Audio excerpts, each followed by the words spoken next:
Welcome to Scenario Planning in Strategy and the Global Competitive Environment.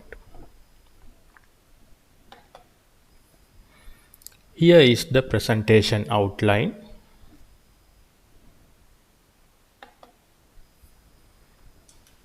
The industry sector is bioenergy. Focused area is bioethanol and the liquid biofuel. Geography is Brazil, which produce nearly one-third of global consumption.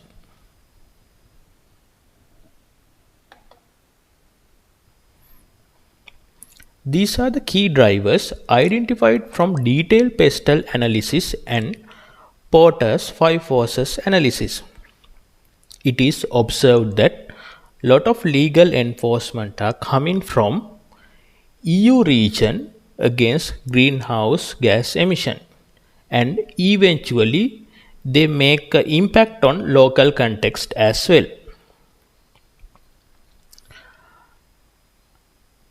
The researchers shows the technology development in bioethanol sector is in the middle of growth stage, which will be discussed in more detail in later slides.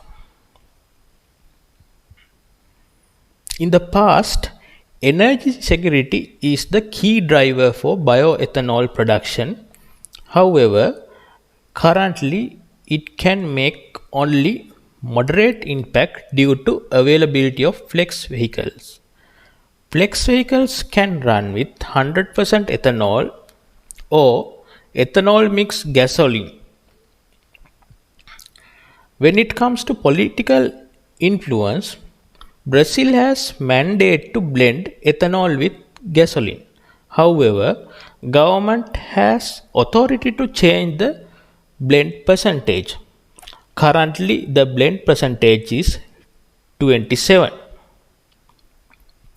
Change in the ethanol blend percentage can make a massive difference in bioethanol production.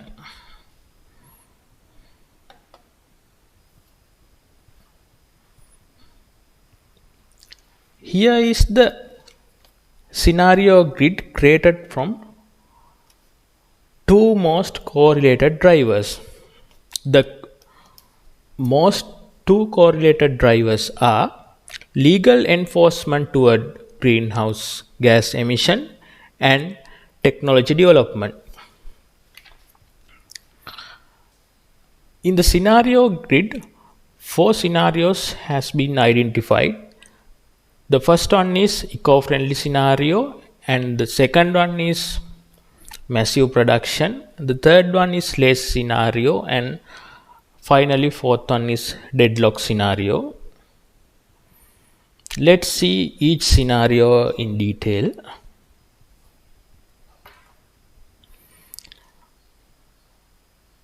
Eco-friendly scenario is high technology development with lot of pressure from legal enforcement.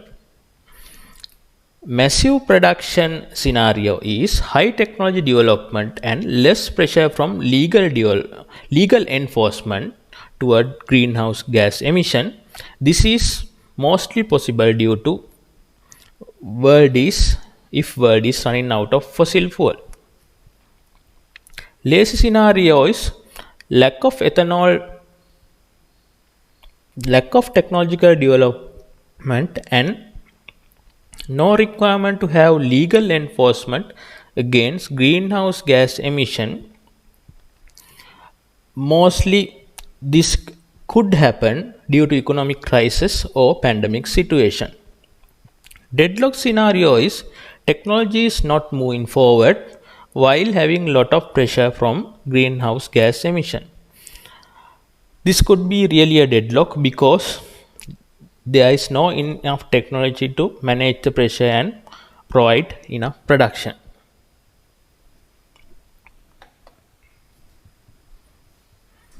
The most possible scenario has been identified as where high legal enforcement toward greenhouse emission and high technology development. Let's see why in the next slide.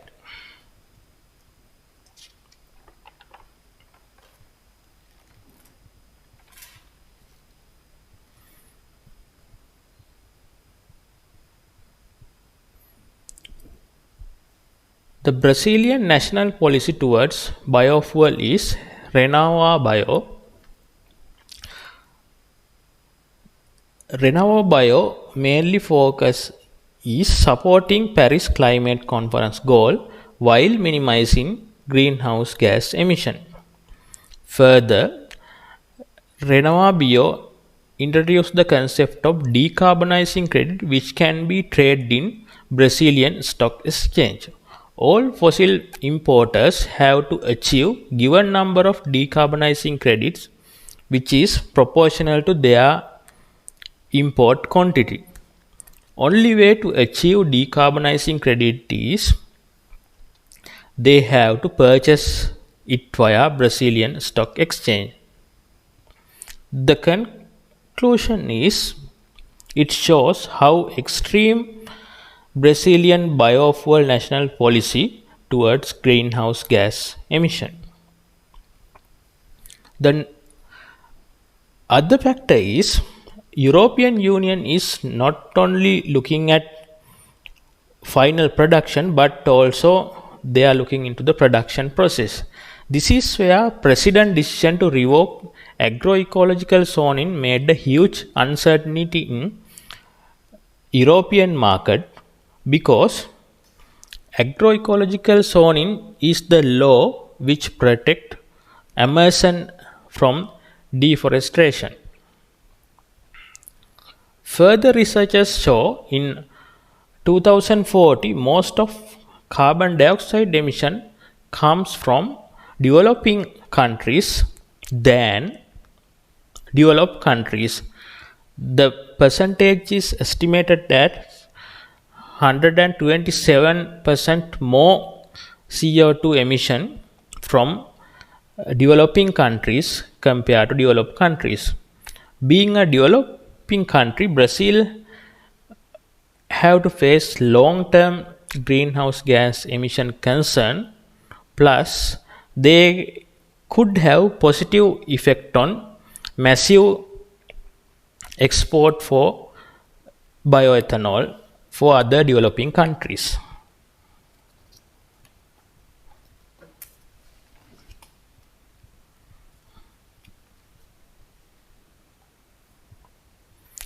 Researchers saw that Brazilian first generation ethanol process is in growing stage and it will be matured in 2034.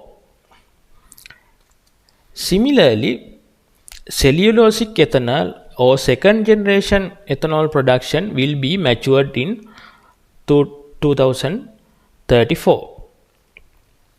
However, first generation ethanol production fulfill the most of the requirement and still cellulosic ethanol or second generation ethanol production is not significant. However, it is reasonable to predict cellulosic ethanol production will be an inflection point when feedstock is limited because cellulosic ethanol is created from trashes or outcome of first generation ethanol.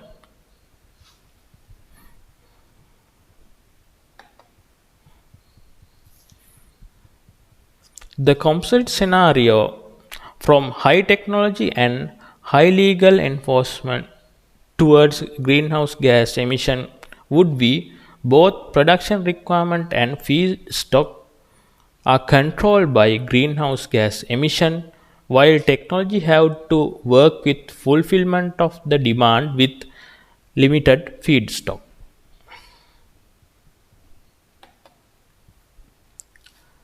Here are the references and thank you.